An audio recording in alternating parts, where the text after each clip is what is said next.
the difference between 007's Beretta and Dirty Harry's 44 Magnum, and of course the 44 Magnum being the Vmax. It's a real kick in the ass. It's like I told you, I never rode one before. I even bought the one without riding it. And once I got past the break-in point, the first time I jumped on it and hit the V-boost, you know, it was incredible. I mean, it was like I told you, I was yelling in my helmet. I couldn't believe it. It was the most incredible thing I'd ever been on.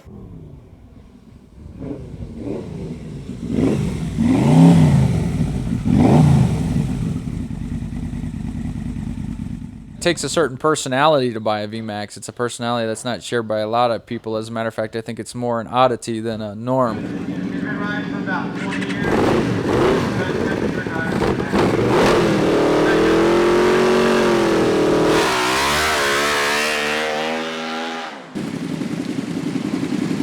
Okay, now it's ready to go.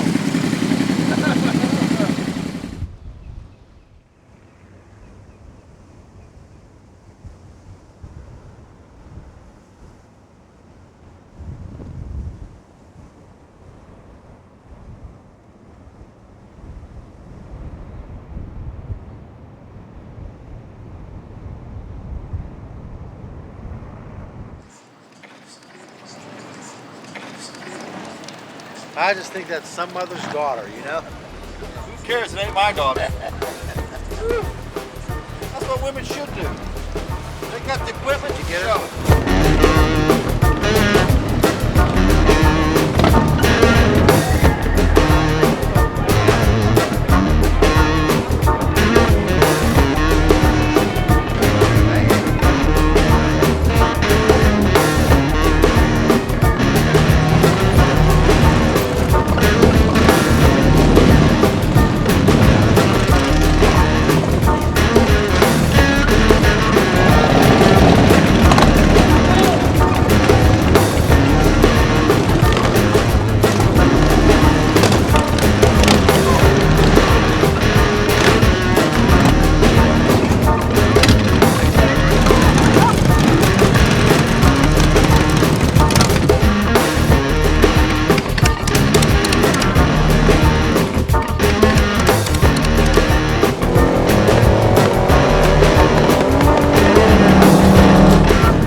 Everybody, look at this imperfection on Ross's motorcycle. See it, take a picture of it.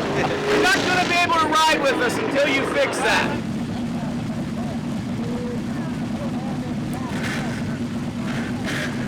Yeah, we're ready. Ready to ride. We're going to ride slow. Yeah, right. We're going to ride out past the Cabbage Patch. Maybe we can see a few events out there, and then we're going to cruise on out some backcountry roads, eat a quick lunch, and then we're going to end up in Deland at the Deland Airport for basically bring what you got. We're going to do some drag racing today.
I've been down at 120 mile an hour in my blue jeans before, and yeah, you shred them a little bit and you get a little road rash. Believe it or not, blue jeans can take a lot. And we got one guy in the club that carries 2 billfolds in his pocket, one in each one, because usually you slide on your butt. And the billfold will help you out a little bit. It's cheap leathers. That's what it is.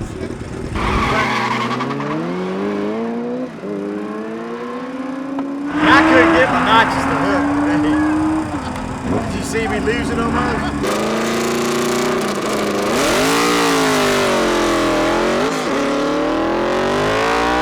We tried a short shift. Right side, So I'm losing in maintain first the gear, and I hit right second, side. and just stand straight up on me and jumped off the ground. I go, that's it. And a stalker beat me. Even with all that, it was too much power.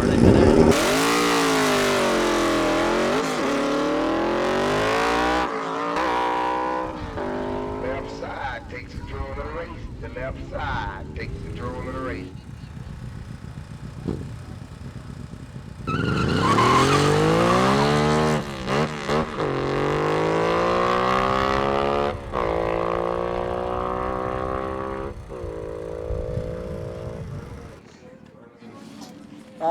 It's an air shifter. I got an onboard compressor, and it switches.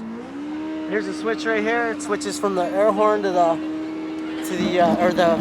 actual shift mechanism to the horn. And I just push the button, and the electronic system shuts down for a second, and takes the pressure off the plates, and then the pneumatic hammer hits the gear shift. You just do that 5 times real fast.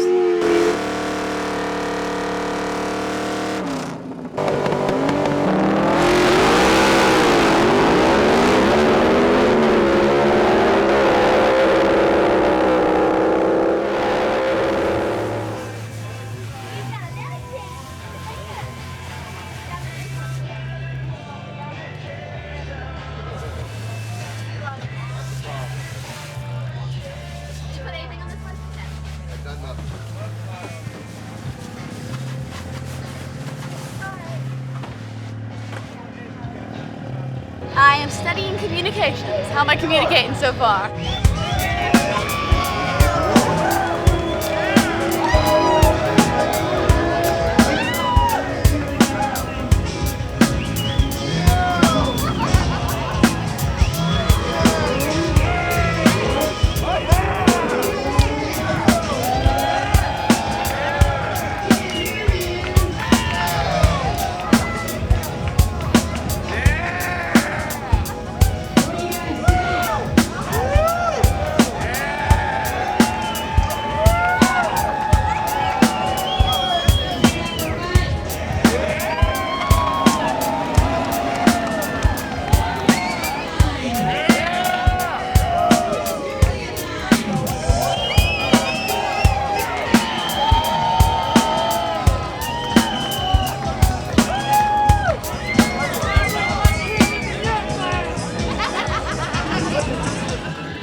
This is a bone stock Vmax. It did 149.2 horsepower on the dyno. It is a very bad day for air quality. We had to turn the fuel way down on it. Right now I'm in the lead of the shootout, but the last guy up is Ferber with his blower. And if it works, I'm done. But maybe he'll break. We don't know.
133.6. Oh. He felt it, huh? You're that excited. Hey, how come the guy that puts his shootout on I always didn't wins expect it? that at all. What's that about? Holy shit. Now what we got to do is turn up the wick and get a turbo on one of these bad boys. I'm working on that. 168 I'm working on last year. Did you? Beaumont. Paul's, yeah. And Paul's called me. That 168. thing's not even tuned right. Yeah, but we won. No. Ross and I watched Mike There's 200 Jones. in there. The day before the shootout, Mike Jones pulled 159 normally aspirated without his bottle. Cool. I mean, 1352 or something. Is that right? I mean, it what 159 he pulled, and then he sprayed it, and it only had like 20 horsepower. He didn't have a lot in the bottle. But, Well, Eric's here. Eric's, if it wasn't fat, that would have pulled a $175. Really? You know? Yeah. Dude, yesterday, man, when the bottle was heated, oh, it was uncontrollable yesterday. It was very cool. Oh, man. Too much horsepower is just enough. Yeah, what I did, Exactly. is one guy came out, I said, well, I can't get it because what they're doing, they're killing me on the lawns. You know, because I was racing nothing but fast bikes, you know, whatever was playing quick. with the sport bikes? Yeah, and you know, I'd race the 1500s hurt, and stuff. yeah. So they'd get the jump, and then I'd be making so much power that I'd be just doing this near the end, but I couldn't quite get them. Yeah, 'cause So you're one pulling. guy says to me, says, well, just try short shifting it from first into second and nailing it. I did it, and the bike just jumped, slammed No off the short shift ground, on man. nitrous. I tried it, man. Oh, man, it scared me to death, man. I said, whoa! Brought it back down, hit it again. Wow, man. I said, no more. That's it. I put it away. I got so tired by then. I was tired. I See, said, no cut it drugs or off. alcohol necessary. This is excitement. No. Sheer horsepower.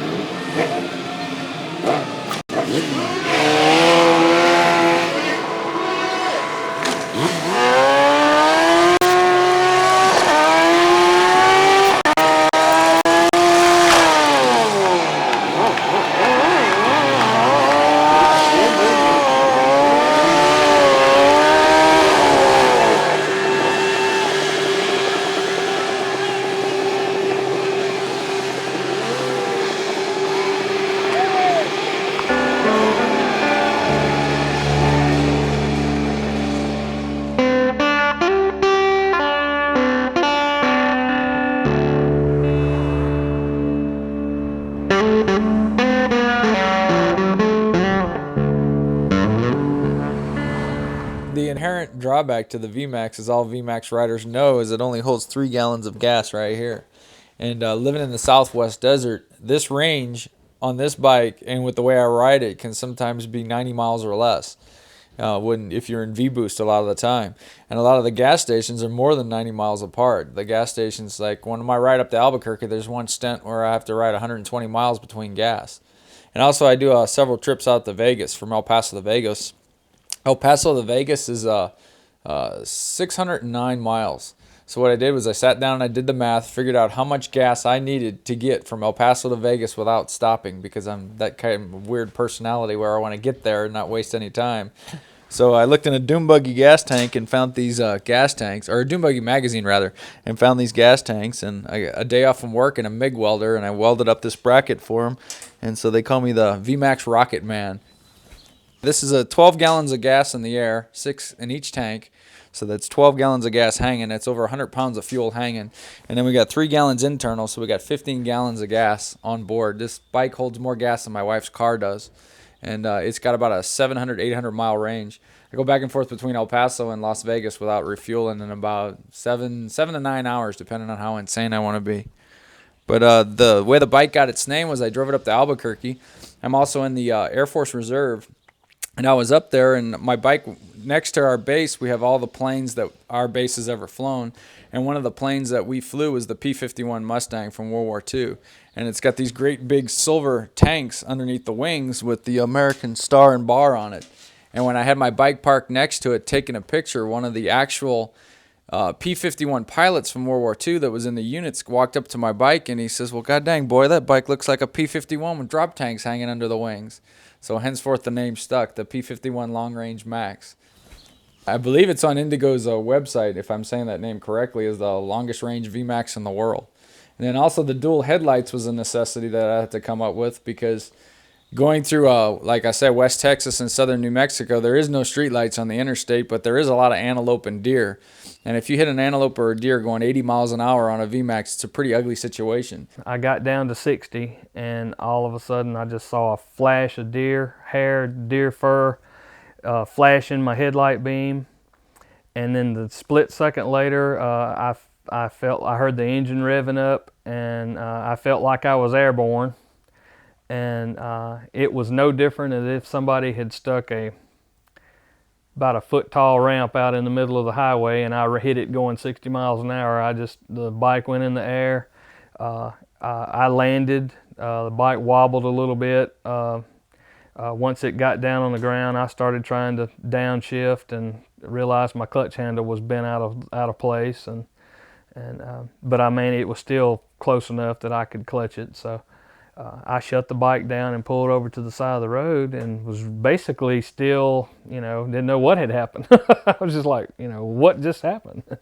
And my glasses fell off the end of my nose, and I reached up inside my helmet to push my glasses up with my glove, and I wiped something wet across my face, and I thought, ooh, what was that? And then I slowly started realizing that I was covered from head to toe in blood and guts and just anything that come off of the poor deer.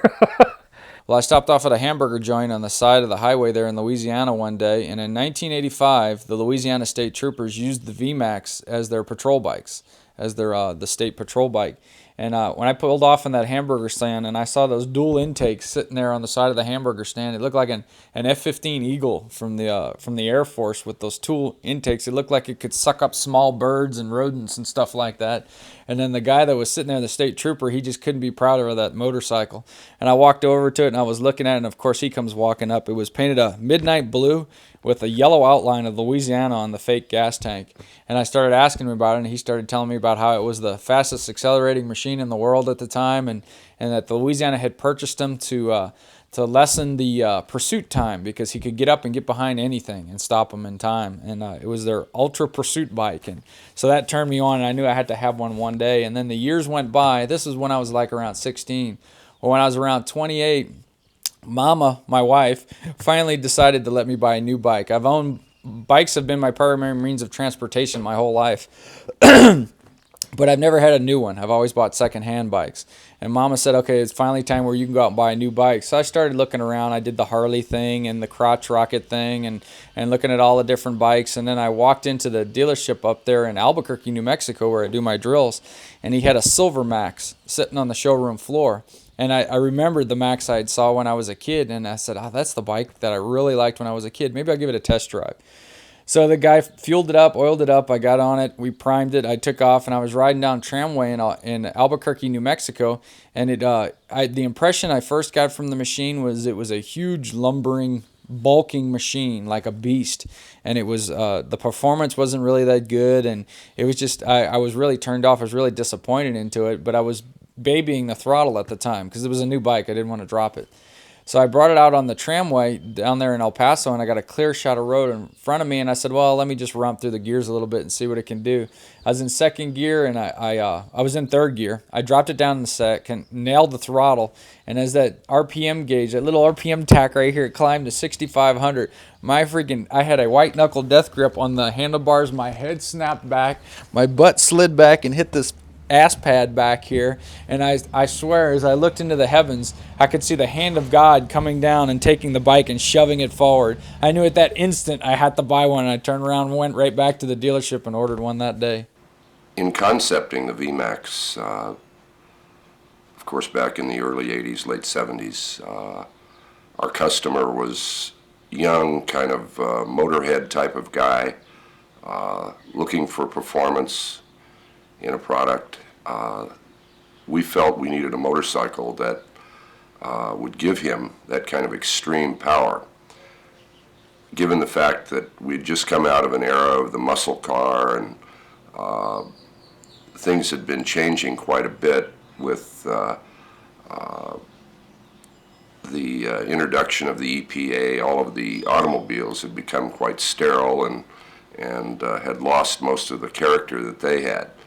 So we wanted to build a motorcycle that had its own kind of extreme character, something that would give that customer that last bastion of true performance. As someone who's ridden a Harley and a Vmax, what can you tell us? Well, aside from the Harley looking cool, that's about where it ends. Unless you're into no horsepower, vibration, crappy brakes, stuff like that. That's all about looking cool. Vmax, although it has its handling problems, the motor's gorgeous, and pure adrenaline speed thrills. I don't know. To those who ride it, they know what it's about. I don't know if you can actually put a finger on it. It's like the thing has charisma. It's got, like a soul of its own. It's a tire shredding machine. Welcome, class, to Burnout 101. We plan to do some hooliganism, maybe go up through some gears, and basically shred some tires. But before we do, class, remember the first thing in Burnout 101 that I just forgot. You let the air down in the tire. I'm going to run it down about 10 pounds of pressure. That should be good. More tire, more smoke, and it just lasts longer.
Really hope that Yamaha will give us a better bike.